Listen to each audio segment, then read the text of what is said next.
Today we're going to be setting up a tripod and attaching a camera to the tripod.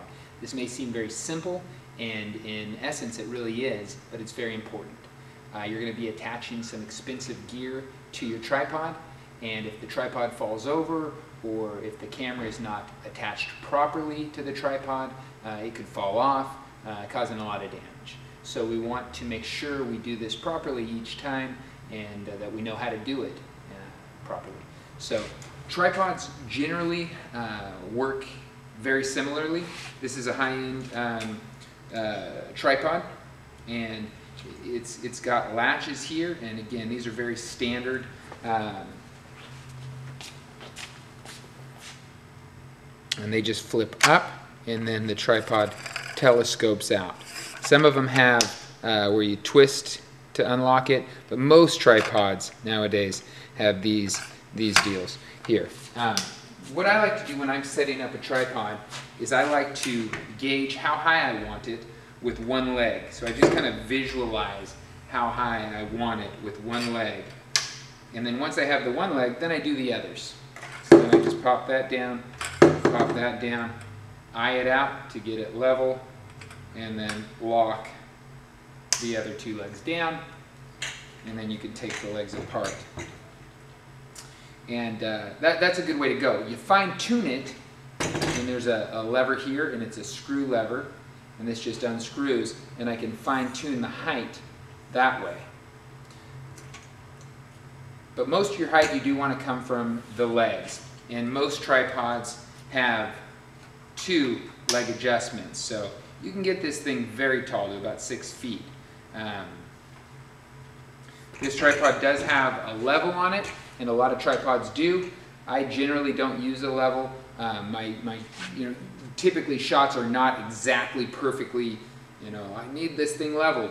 But if you do, it's there, you can take advantage of it. But you're going to eye that thing out, and that's the most important thing, is that you're looking through your viewfinder and you're framing the shot that you want to capture. Catch plates on tripods. These are plates that pop off and attach the camera to the tripod head. This one has 2 levers.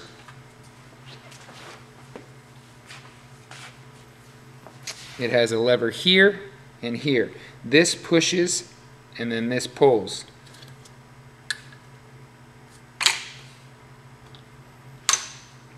And the tripod catch plate pops off.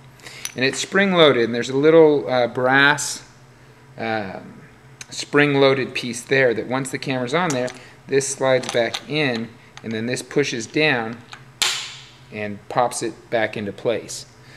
So again, this pushes out, this pulls, and then that pops off.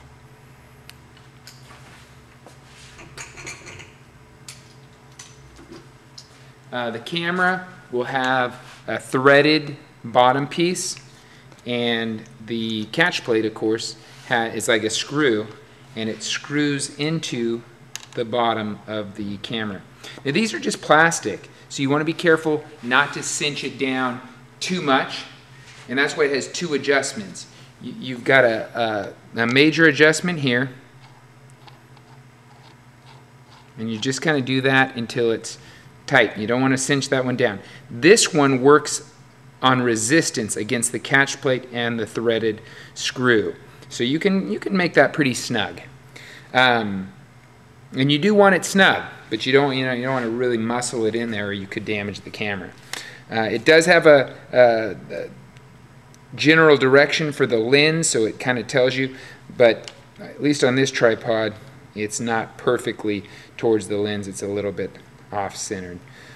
But that's how you do that.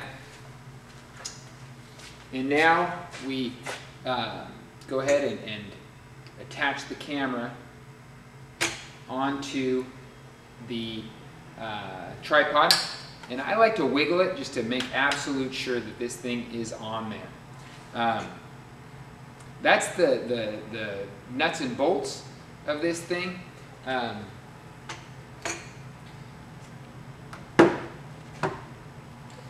going to come over here, and I'll go ahead and lower that all the way. And I'm going to lower this one also. And then again with that, I guess they're lowered all the way, so I'll just go ahead and take these down all the way.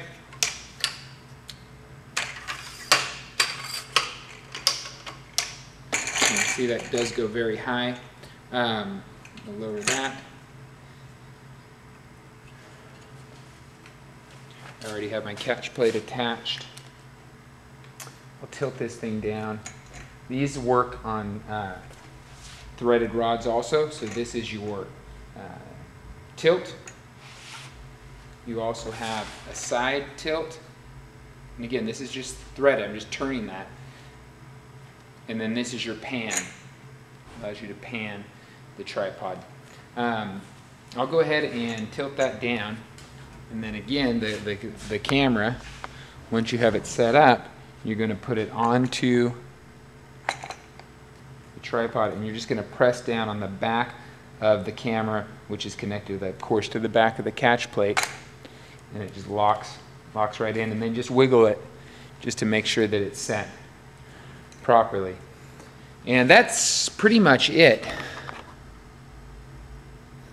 Tripods, again, are very simple to use, but if you don't lock your camera down, if you're rushing things, if you're being clumsy, if you're not paying attention, your camera could fall off. And this camera here is close to $1,000. So, and it's just a pro grade, prosumer camera.